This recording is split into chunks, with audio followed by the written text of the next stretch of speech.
नमस्कार नमस्कार। छाया गोयल। मेरी पहली कहानी सब कुछ के बावजूद के दूसरे या हिस्से की तरह या एक्सटेंशन की तरह इस कहानी को पढ़िए तो आपको ज़्यादा अच्छी लगेगी।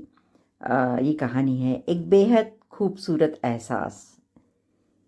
तुमसे फिर मुलाकात हुई। अब की बार का अंतराल पिछली बार की तरह 10 बरस लंबा नहीं था। अब मन में वह पहले जैसा पहचाने न पहचाने जाने का संशय भी नहीं था। बड़े अधिकार भाव से इस बार फ़ोन किया था। तुम अपने संस्थान की वरिष्ठतम ऊंचाई पर पहुंच गए हो। फ़ोन उठाने वाले ने बड़े सकुचाहट से तुम्हें फ़ोन पर बुला पाने की अपनी असमर्थता जताई थी, पर फिर मेरे सतत आग्रह पर उसने बात करवा दी थी। तुम्हारा स्वर बिल्कुल उसी तरह से सहज और अपनेपन से भरा हुआ था। मैं जल्दी से जल्दी तुमसे मिल लेना चाहती थी।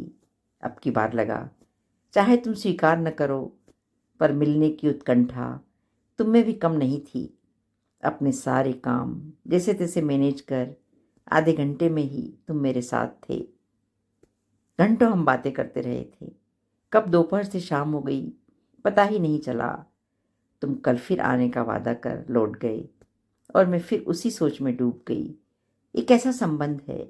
ये क्या संबंध है? जब पास होते हैं तो इतना नज़दीक लगता है, और जब दूर हो जाते हैं तो जैसे हवाओं में कहीं खो जाता है। फिर वही 4 दिनों का साथ। जब एक दिन बिछुड़ते दूसरे दिन मिलने का वादा साथ होता। लंच डिनर, कॉफ़ी होम की चाय कॉफ़ी, इडली वड़ा सांभर, शॉपिंग और ढेर सारी बातें और बातें, हर विषय पर हर तरह की। कभी हमारे विचार आपस में मिल जाते, कभी लंबी बहस चलती। सौरभ अपने विषय में बेहद पारंगत होते हुए भी कभी कभी एकाएक असंतुष्ट नजर आता। अपनी खटारा कार, ऐसा वह कहता था, से उसे बेहद लगाव था। पहली कार भी जैसे पहले प्यार की तरह होती है। उन दिनों की साथी जब कार होना बहुत मायने रखता था।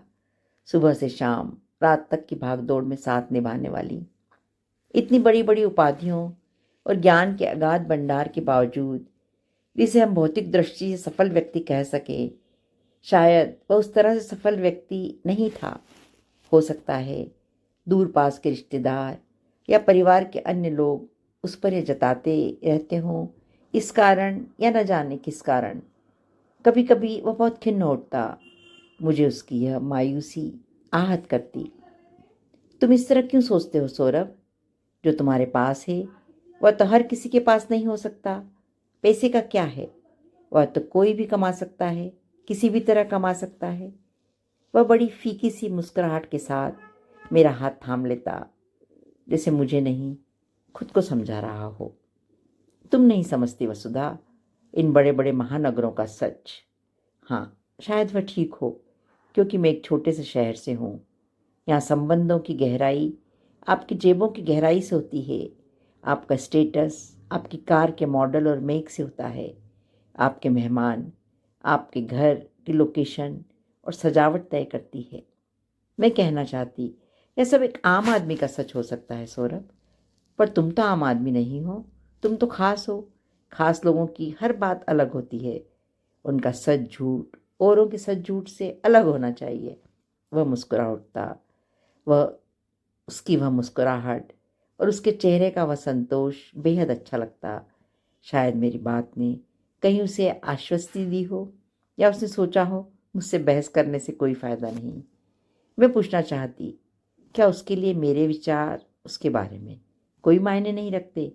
मुझे तो उसकी उसी कार में, जिसमें बैठते ही उसका साइड हैंडल गिर जाता था और हम दोनों एक साथ जोर से हंस पड़ते थे, बेहद अच्छा लगता था। बड़ी बड़ी एयर कंडीशन कार के मुकाबले बड़ी बड़ी होटलों की बनिस्बत कहीं अधिक मज़ा आता। कॉफ़ी होम की थोड़ी कड़वी कड़वी कॉफ़ी एक के बाद एक 2-4 कप पीते जाना, और बिना चिंता के कि कोई सुन रहा है, देख रहा है, बड़ी ज़ोर ज़ोर से बातें करना और ठहाके लगाना। इस बार की मुलाकात में मैंने उसे बताया, पता है सौरभ, मैंने तुम पर एक कहानी लिखी है। कहानी? और मुझ पर? मुझ जैसे रूखे व्यक्ति पर तुमने कहानी कैसे लिख ली भला? अच्छा लाओ दिखाओ, हम भी तो पढ़ें। सौरभ आज तक तुमने कोई कहानी पढ़ी है? शायद इस तरह तो नहीं। हिंदी के पाठ्यक्रम में आने वाली कविता कहानियाँ तो पढ़ी होंगी स्कूल में। चलो ठीक है, पढ़ाई देते हैं, पर वादा करो पूरी गंभीरता से पढ़ोगे और हंसोगे बिल्कुल नहीं। देखो भाई, ये तो गलत बात है। अगर हंसी आएगी तो हंसना तो पड़ेगा। पर कहानी पढ़ते पढ़ते वह बेहद गंभीर हो गया। मैं कुछ सकपका सी गई। क्या कहानी पढ़वा कर कुछ गलत तो नहीं किया मैंने? क्या कुछ गलत लिख दिया मैंने सौरभ? सकुचाते हुए मैंने पूछ ही लिया। नहीं नहीं वसुधा, मैं तो सोच रहा हूँ कितनी ही बातें जो शायद मैं बिल्कुल उसी तरह कहना चाहता हूँ, पर कितनी भी कोशिश करूँ कह नहीं सकता। उसे तुम्हारी कलम ने कैसे बिल्कुल उसी तरह लिख दिया। सचमुच आई एम इम्प्रेस्ड। सच, मैं अतिरिक्त उत्साहित हो उठी थी। अच्छा सौरभ बताओ, तुम्हें इसमें क्या सबसे अधिक पसंद आया? नहीं, इसमें नहीं।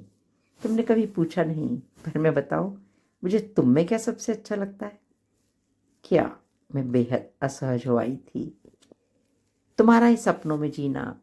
इतनी उम्र होने के बावजूद, इतनी जिंदगी देख लेने के बावजूद आज भी तुम सपने देखने से डरती नहीं। आज भी सपने देख लेती हो।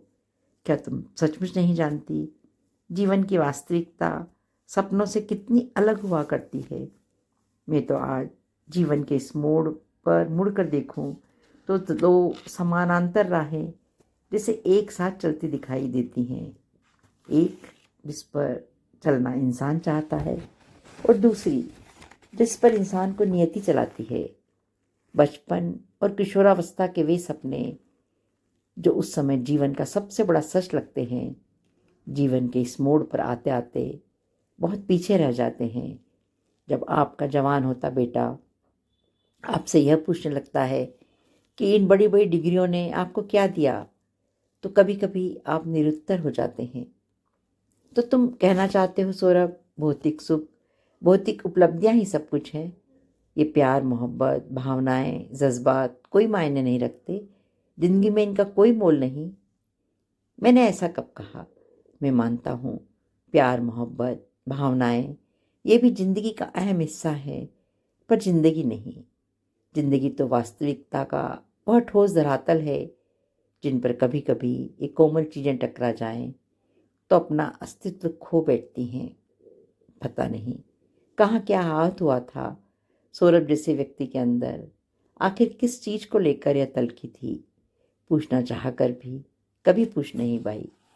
अब की बार बिछुड़ते हुए उसने पूछा था, अच्छा वसु एक बात बताओ, तुमने अपने कहानी में मेरा नाम सौरभ क्यों रखा है?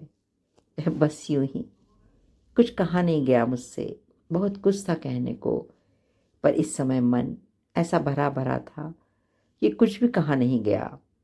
अगली बार मिलेंगे तो कहूँगी, तुम सौरभ की तरह ही तो हो मेरी जिंदगी में। सौरभ मतलब खुशबू जिसे पकड़ा नहीं जा सकता, कैद नहीं किया जा सकता, किसी बंधन में बांधा नहीं जा सकता, सिर्फ महसूस किया जा सकता है। एक एहसास, एक बेहद खूबसूरत एहसास जिसका अस्तित्व पता नहीं है भी या नहीं। धन्यवाद।